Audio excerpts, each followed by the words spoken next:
Hello everyone, welcome to TH Media Presents More in the Score. I am your host, Steve Ortman, along with Tim O'Neill, and we're here to talk some football. It's that time of year still. Things are winding down. We still got some teams alive, and Tim, we kind of want to focus first on the Division III level real quick. University of Dubuque won the Iowa Conference. You were there for the last regular season game. They ran the table in the Iowa Conference, and we'll be moving on to the Division III championships and talk a little bit about what Dubuque has coming up. They're going to be playing a team they saw right away at the beginning of the year in St. John's.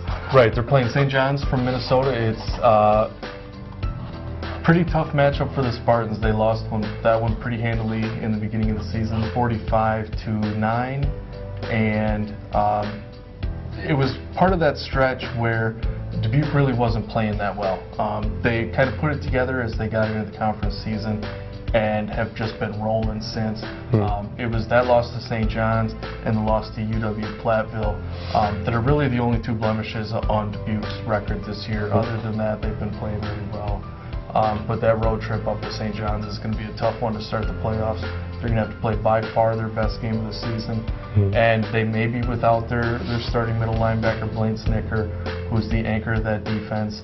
Talking to Stan Sweefel after the game on Saturday, Snicker has a dislocated elbow. They had to put it in a stabilizing cast. He was supposed to know more on Monday. I haven't talked with Sweefel. I haven't got an update on him, but he was questionable for Saturday's game. And if the Spartans don't have Blaine Snicker, that is a huge hole in the middle of their defense. Yeah, and you mentioned Dubuque's early part of their schedule. They played some tough teams, kind of got them prepared for the Iowa Conference.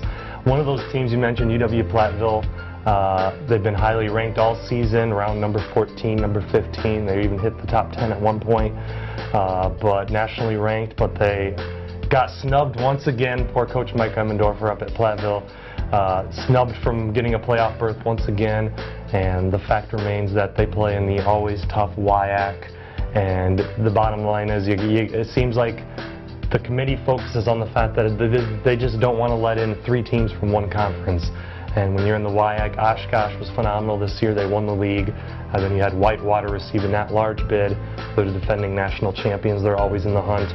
And really, it boils. That's the reason why Platteville has only made the playoffs once in the program's history. It's tough to crack those top 2 spots up at Platteville. And if you look at it, you could argue that Platteville deserves a spot. They're ranked number 14th absolutely. in the nation. Yeah. We've been talking about in the office. They're 2-2 against teams that are in the playoff field. They beat North Central and UD, lost to Whitewater and Oshkosh. I mean, those 2 losses aren't bad. And they're ranked, what, 14th in the nation? So it's kind of surprising that they'd be left out. Another team snubbed from this area, Wartburg from the Iowa Conference. They were the second place team. Another top 15 ranked team. They went 9-1. Like I mentioned, they got some area players, some players from this area. But for whatever reason, they just didn't make it this year. Just a loaded field, and just not able to make the cut this year. Sure, and so that's the Division III scene. Quick switch to this Thursday. Prep football-wise, we got Darlington Redbirds back in the state championship game. 3rd straight year, they're deep in the playoffs, and they're going to be playing a familiar foe. Familiar foe indeed. 3rd straight year, Darlington will be playing Fond du Lac St. Mary Springs. Not all 3 of those games came in the championship game. Darlington beat St. Mary Springs in the state semifinals 2 years ago to send them to their first state final, and that interrupted a string of titles for St. Mary Springs. Springs came back and beat Darlington 38-27 in the final last year, and that was Springs' like 6th or 7th state title in 7 or 8 years. So Darlington's been the only team to dethrone Springs over much of the past decade, and I know that they're looking forward to get another shot at Springs this year, kind of the rubber match, if you will. Yeah, and they've been just, their playoff run has been, I mean, they're not even really playing close games. They've been really handling teams, and the Redbirds have looked terrific all season. And what's the Tim O'Neill call? What do you got? You think the Redbirds can win the title this year?